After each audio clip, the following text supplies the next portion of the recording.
Hello and welcome, Fright fans, to this, the Horror Story Corner, where tonight we have a terrifying tale of addiction penned by the great H.P. Lovecraft. It centers around a dishevelled man by the name of Old Bugs, who, over the years, has wasted away due to his fondness for a tipple. That is, of course, until a fateful day when a young gentleman enters Sheehan's for his own first taste of whiskey. It is an event which will trigger a fire in Old Bugs as he attempts passionately to keep the young man away from the dark realms of the Horror Story Corner. Will he succeed? There's only one way to find out. I hope you enjoy Old Bugs. An extemporaneous sub-story by Marcus Lollius, proconsul of Gaul. Sheehan's pool room, which adorns one of the lesser alleyways in the heart of Chicago's Stockyard district, is not a nice place. Its air, freighted with 1,000 odours, such as Coleridge may have found at Cologne, too seldom knows the purifying rays of the sun, but fights for space with the acrid fumes of unnumbered cheap cigars and cigarettes which dangle from the coarse lips of unnumbered human animals that haunt the place day and night. But the popularity of Sheehan's remains unimpaired, and for this there is a reason obvious to anyone who will take the trouble to analyse the mixed stenches prevailing there. Over and above the fumes and sickening closeness rises an aroma once familiar throughout the land, but now happily banished to the back streets of life by the edict of a benevolent government. The aroma of strong, wicked whiskey, a precious kind of forbidden fruit indeed in this year of grace, 1950. Sheehan's is the acknowledged centre to Chicago's subterranean traffic in liquor and narcotics, and as such has a certain dignity which extends even to the unkempt attaches of the place. But there was until lately one who lay outside the pale of that dignity, one who shared the squalor and filth, but not the importance of Sheehan's. He was called Old Bugs, and was the most disreputable object in a disreputable environment. What he had once been, many tried to guess, for his language and mode of utterance when intoxicated to a certain degree were such as to excite wonderment, but what he was presented less difficulty, for Old Bugs, in superlative degree, epitomized the pathetic species known as the bum or the down and outer. Whence he had come, no one could tell. One night he had burst wildly into Sheehan's, foaming at the mouth and screaming for whiskey and hashish, and having been supplied in exchange for a promise to perform odd jobs, had hung about ever since, mopping floors, cleaning cuspidors and glasses, and attending to 100 similar menial duties in exchange for the drink and drugs which were necessary to keep him alive and sane. He talked but little, and usually in the common jargon of the underworld, but occasionally, when inflamed by an unusually generous dose of crude whiskey, would burst forth into strings of incomprehensible polysyllables and snatches of sonorous prose and verse which led certain habitués to conjecture that he had seen better days. One steady patron, a bank defaulter undercover, came to converse with him quite regularly, and from the tone of his discourse ventured the opinion that he had been a writer or professor in his day. But the only tangible clue to Old Bugs' past was a faded photograph which he constantly carried about with him. The photograph of a young woman of noble and beautiful features. This he would sometimes draw from his tattered pocket, carefully unwrap from its covering of tissue paper, and gaze upon for hours with an expression of ineffable sadness and tenderness. It was not the portrait of one whom an underworld denizen would be likely to know, but of a lady of breeding and quality, garbed in the quaint attire of 30 years before. Old Buggs himself seemed also to belong to the past, for his nondescript clothing bore every hallmark of antiquity. He was a man of immense height, probably more than 6 feet, though his stooping shoulders sometimes belied this fact. His hair, a dirty white and falling out in patches, was never combed, and over his lean face grew a mangy stubble of coarse beard, which seemed always to remain at the bristling stage, never shaven, yet never long enough to form a respectable set of whiskers. His features had perhaps been noble once, but were now seamed with the ghastly effects of terrible dissipation. At one time, probably in middle life, he had evidently been grossly fat, but now he was horribly lean, the purple flesh hanging in loose pouches under his bleary eyes and upon his cheeks. Altogether, old Buggs was not pleasing to look upon. The disposition of old Buggs was as odd as his aspect.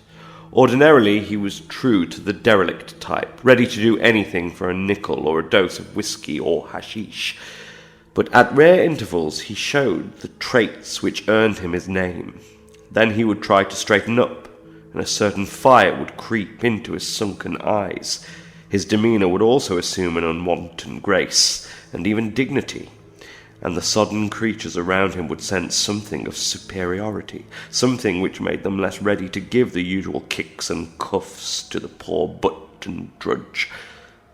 At these times he would show a sardonic humour and make remarks which the folk of Sheehan's deemed foolish and irrational, but the spells would soon pass, and once more old Buggs would resume his eternal floor scrubbing and cuspidor cleaning.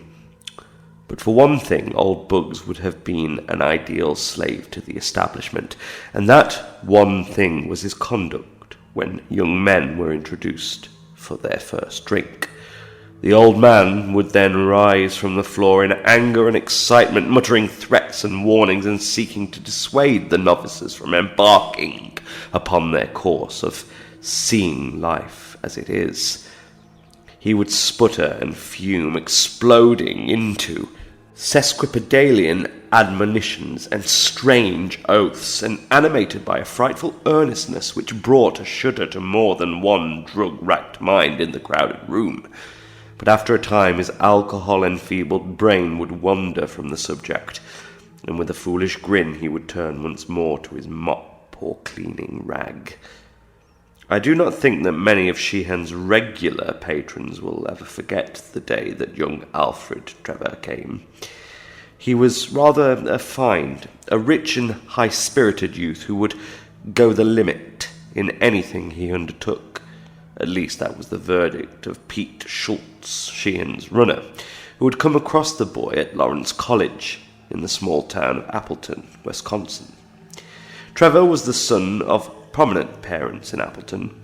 His father, Carl Trevor, was an attorney and citizen of distinction, whilst his mother had made an enviable reputation as a poetess, under her maiden name of Eleanor Wing. Alfred was himself a scholar and poet of distinction, though cursed with a certain childish irresponsibility which made him an ideal prey for Sheehan's runner. He was blond, handsome, and spoiled, vivacious and eager to taste the several forms of dissipation about which he had read and heard. At Lawrence he had been prominent in the mock fraternity of Tappa Tappa Keg, where he was the wildest and merriest of the wild and merry young roisterers. But this immature, collegiate frivolity did not satisfy him. He knew deeper vices through books, and now he longed to know them at first hand. Perhaps this tendency toward wildness had been stimulated somewhat by the repression to which he had been subjected at home, for Miss Trevor had particular reason for training her only child with rigid severity. She had in her own youth been deeply and permanently impressed with the horror of dissipation. By the case of one to whom she had for a time been engaged, young Galpin, the fiancé in question, had been one of Appleton's most remarkable sons, attaining distinction as a boy through his wonderful mentality. He won vast fame at the University of Wisconsin, and at the age of 23 returned to Appleton to take up a professorship at Lawrence, and to slip a diamond upon the finger of Appleton's fairest and most brilliant daughter. For a season all went happily, till without warning the storm burst. Evil habits, dating from a first drink taken years before in woodland seclusion, made themselves manifest in the young professor, and only by a hurried resignation did he escape a nasty prosecution for injury to the habits and morals of the pupils under his charge. His engagement broken, Galpin moved east to begin life anew, but before long Appletonians heard of his dismissal in disgrace from New York University, where he had obtained an instructorship in English. Galpin now devoted his time to the library and lecture platform, preparing volumes and speeches on various subjects connected with belles lettres, and always showing a genius so remarkable that it seemed as if the public must sometimes pardon him for his past mistakes. His impassioned lectures in defence of Villon, Poe, Verlaine, and Oscar Wilde were applied to himself as well, and in the short Indian summer of his glory there was talk of a renewed engagement at a certain cultured home on Park Avenue. But then the blow fell, a final disgrace, compared to which the others had been as nothing, shattered the illusions of those who had come to believe in Galpin's reform, and the young man abandoned his name and disappeared from public view. Rumour now and then associated him with a certain Consul Hastings, whose work for the stage and for motion picture companies attracted a certain degree of attention because of its scholarly breadth and depth. But Hastings soon disappeared from the public eye, and Galpin became only a name for parents to quote in warning accents. Eleanor Wing soon celebrated her marriage to Carl Trevor, a rising young lawyer, and of her former admirer retained only enough memory to dictate the naming of her only son, and the moral guidance of that handsome and headstrong youth.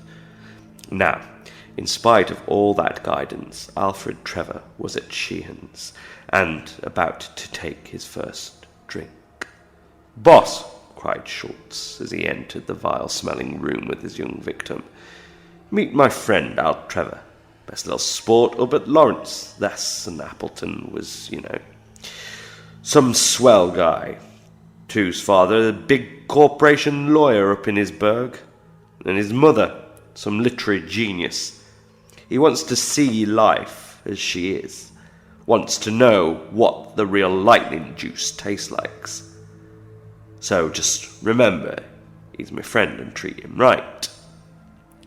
As the names Trevor, Lawrence, and Appleton fell on the air, the loafers seemed to sense something unusual. Perhaps it was only some sound connected with the clicking balls of the pool tables or the rattling glasses that were brought from the cryptic regions in the rear. Perhaps only that, plus some strange rustling of the dirty draperies at one dingy window. But many thought that someone in the room had gritted his teeth and drawn a very sharp breath. "Glad to know you, Sheehan," said Trevor, in a quiet, well-bred tone. "This is my first experience in a place like this, but I am a student of life and don't want to miss any experience. There's poetry in this sort of thing, or perhaps you don't know, but it's all the same." "Young fella," responded the proprietor, "you come to the right place to see life. We got all kinds here, real life and a good time. The damn government can try to make folks good if it wants to, but it can't stop a fella from hitting her up when he feels like it. What do you want, fella? Booze? Coke? Or some other sort of dope? You can't ask for nothing we ain't got." Habitués say that it was at this point they noticed a cessation in the regular, monotonous strokes of the mop. "I want whiskey.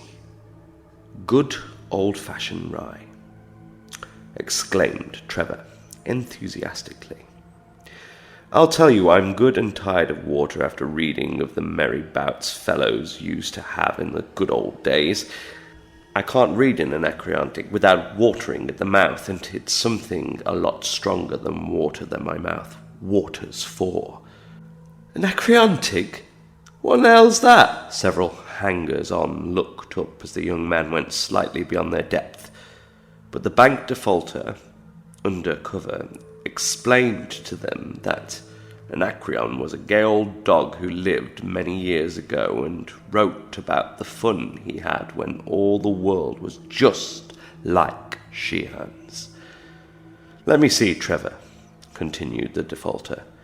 "Didn't Schultz say your mother is a literary person too?" "Yes, damn it," replied Trevor. "But nothing like the old tame. She's one of those dull, eternal moralizers that try to take all the joy out of life.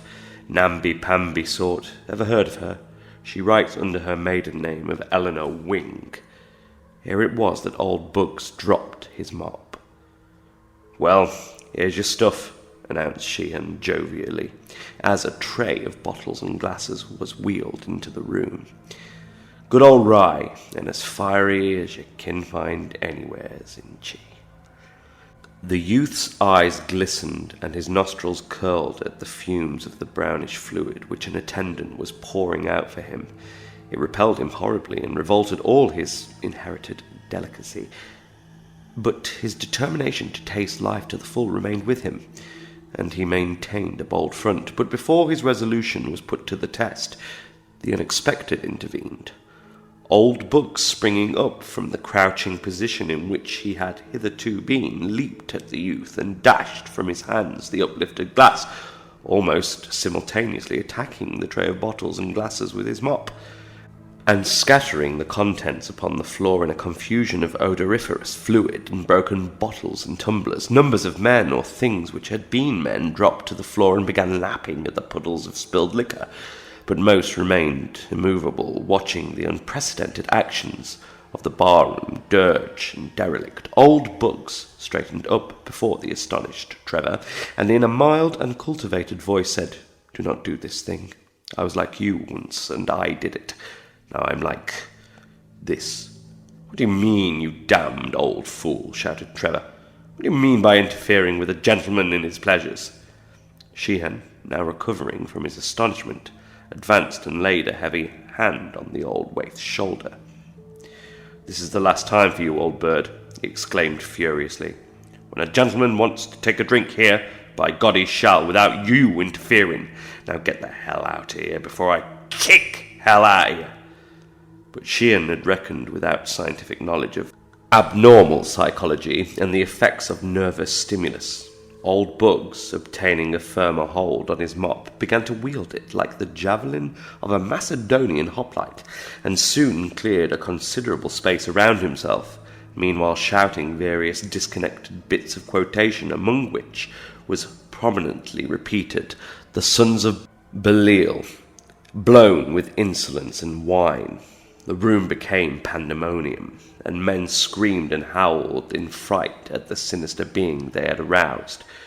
Trevor seemed dazed in the confusion and shrank to the wall as the strife thickened. "He shall not drink! He shall not drink!" thus roared old Bugs as he seemed to run out of or rise above quotations. Policemen appeared at the door, attracted by the noise, but for a time they made no move to intervene. Trevor, now thoroughly terrified and cured forever of his desire to see life via the vice route, edged closer to the blue-coated newcomers. Could he but escape and catch a train for Appleton, he reflected, he would consider his education in dissipation quite complete. Then suddenly old Bugs ceased to wield his javelin and stopped still, drawing himself up more erectly than any denizen of the place had ever seen him before. "Ave Caesar! Moriturus te saluto," he shouted, and dropped to the whiskey-reeking floor, never to rise again. Subsequent impressions will never leave the mind of young Trevor. The picture is blurred, but ineradicable. Policemen ploughed a way through the crowd, questioning everyone closely, both about the incident and about the dead figure on the floor. Sheehan, especially, did they ply with inquiries, yet without eliciting any information of value concerning old Bugs. Then the bank defaulter remembered the picture and suggested that it be viewed and filed for identification at police headquarters. An officer bent reluctantly over the loathsome, glassy-eyed form and found the tissue-wrapped cardboard, which he passed around among the others. "Some chicken," leered a drunken man as he viewed the beautiful face. But those who were sober did not leer, looking with respect and abashment at the delicate and spiritual features. No one seemed able to place the subject, and all wondered that the drug-degraded derelict should have such a portrait in his possession, that is, all but the bank defaulter, who was meanwhile eyeing the intruding bluecoats rather uneasily. He had seen a little deeper beneath old Bug's mask of utter degradation. Then the picture was passed to Trevor, and a change came over the youth. After the first start, he replaced the tissue wrapping around the portrait, as if to shield it from the sordidness of the place. Then he gazed long and searchingly at the figure on the floor, noting its great height and the aristocratic cast of features which seemed to appear now that the wretched flame of life had flickered out. "No," he said hastily, as the question was put to him. He did not know the subject of the picture. It was so old, he added, that no one now could be expected to recognize it. But Alfred Trevor did not speak the truth, as many guessed when he offered to take charge of the body and secure its interment in Appleton. Over the library mantel in his home hung the exact replica of that picture, and all his life he had known and loved its original, for the gentle and noble features were those of his own mother.